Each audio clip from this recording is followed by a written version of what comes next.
Here's a troubleshooting tip for when you're first starting off reading electrical diagrams, schematics to help you troubleshoot. Stay focused on what you are looking at and don't get too carried away on looking at everything as a whole. When you start looking at everything as a whole, it's going to probably overwhelm you and get you more confused by looking at it than just focusing on what your problem is. What I mean by staying focused is, let's say your problem is your heater elements are not heating up.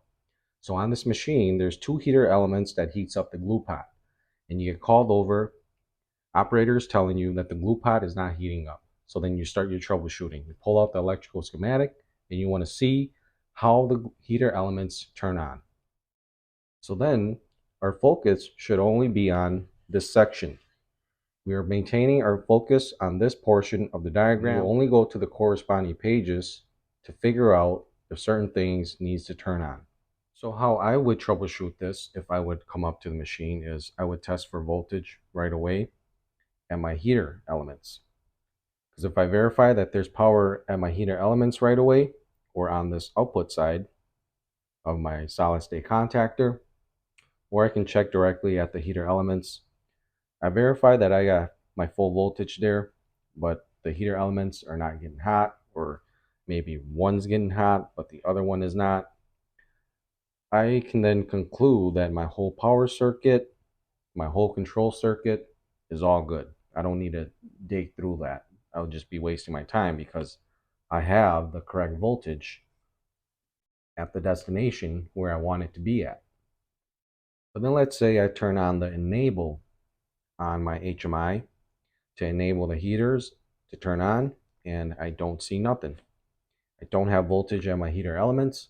It is then time to start working my way downstream. So then I would check to make sure this circuit breaker 120 is not tripped or it's not off. If it's on, I will then test for incoming voltage at 1, 3, and 5. I will then test for the voltage on the output side of this circuit breaker, 2, 4, and 6. Make sure I got my full 3-phase power right there. If I do, then I'll move on to my solid state contactor. I'll test 1, 2, and 3. I verify I have full voltage there. Or if I don't, then I have some problem is located between here, here, and here. If I have power coming out from my circuit breaker and I don't see it over here, chances are I have faulty wiring. But I do have full voltage here, here, and here. And now what I'm not seeing is voltage coming out from 4, 5, and 6. So I verify I have voltage on my input side, but no voltage on the output side of my solid state contactor. That tells me that my solid state contactor, the contacts are not closing. It's not making its way from here to here, or the contacts itself might be bad. But first, I want to verify that my solid state contactor is trying to close. So then I'll have to take a look at my control side. And then taking a look on our control side, I just would verify that I have 24 volts at my solid state contactor coil. If I don't have 24 volts there, I would chase it down. Make sure that I have 24 volts coming out from my PLC output. This is the address of the output. If I don't see it there, then it's time to look into the PLC program itself to see why this output's not turning on. If the PLC program tells you that all the inputs are met for this output to turn on, but it is not on, chances are you have a bad output card. If you do see 24 volts coming out from the PLC, next thing you want to verify is make sure that this normally open set of contacts, or terminal 1 and 2, is closing.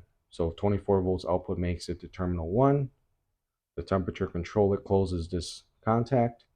It should then make its way over to terminal 2, and then eventually come over to our SSC 264 or solid state contactor coil. If your temperature controller is not closing this contact, make sure that it has power, adequate power to the temperature controller. It has adequate power. If it doesn't, again, you got to chase that down. So in this scenario, it does. It has adequate power, but then our heaters are not turning on. Well, it also uses a thermal couple to tell itself how hot the temperature is. So if the thermocouple is faulty and it's giving a signal that the temperature is already up to temp, it's going to keep this open. So looking here, thermocouple could be a culprit as to why this set of contact is not closing. If all the conditions are good, thermocouple is good, you got power at the temperature controller, and for whatever reason it's just not closing this contact, chances are your temperature controller itself is faulty and it's not closing the switch, the normally open set of contacts inside there, or the contact is no longer good and that's why it can't close. So to quickly recap, remember, stay focused on what your problem is. Don't start looking around at stuff that's not relevant to what your issue is. You're going to confuse yourself and spend a lot of wasted time on stuff that you don't need to be looking at. Until next time, deuces.